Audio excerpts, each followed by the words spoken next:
ससुराल में पहली सुबह। बर्तन गिरने की आवाज़ से शिखा की आंख खुल गई। घड़ी देखी तो 8 बज रहे थे। वह हड़बड़ा कर उठी।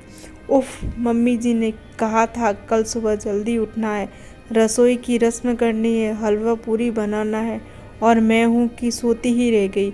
अब क्या होगा पता नहीं। मम्मी जी डैडी जी क्या सोचेंगे, कहीं मम्मी जी गुस्सा ना हो जाए। हे भगवान, उसे रोना आ रहा था। ससुराल और सास नाम का हुआ उसे बुरी तरह डरा रहा था। कहा था दादी ने, ससुराल है, जरा संभल कर रहना, किसी को कुछ कहने का मौका ना देना, नहीं तो सारी उम्र ताने सुनने पड़ेंगे।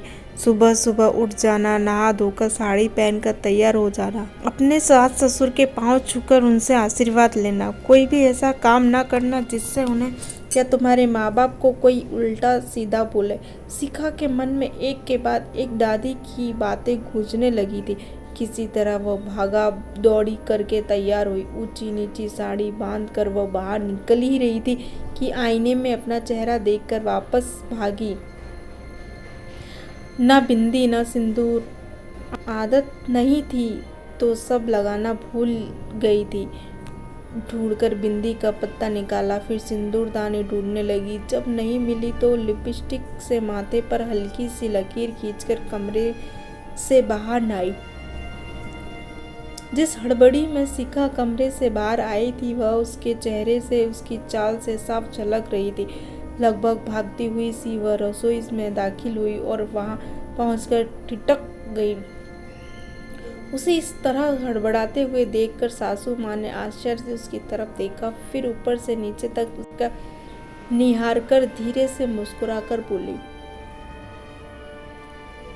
आओ बेटा, नींद आई ठीक से या नहीं?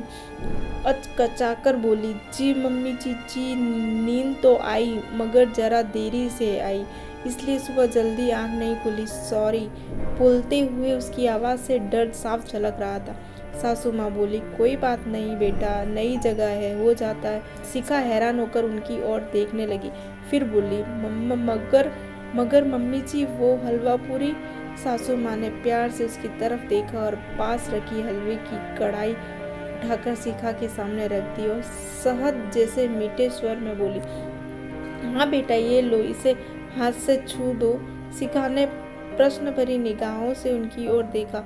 उन्होंने उसकी ठोड़ी को स्नेह से पकड़कर कहा, बनाने को तो पूरी उम्र पड़ी है, मेरी इतनी प्यारी गुड़िया जैसी बहू के अभी हंसने खेलने के दिन है, उसे मैं अभी से किचन का काम थोड़ी ना कराऊंगी। तुम बस अपनी प्यारी सी मीठी मुस्कान के साथ सर्व कर देना, आज की रस्म के लिए इतना ही काफ़ी है। सुनकर शिखा की आंखों में आंसू भर आए। वह अपने आप को रोक न सकी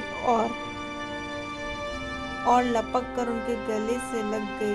उसके रुंधे हुए गले से सिर्फ एक ही शब्द निकला, माँ।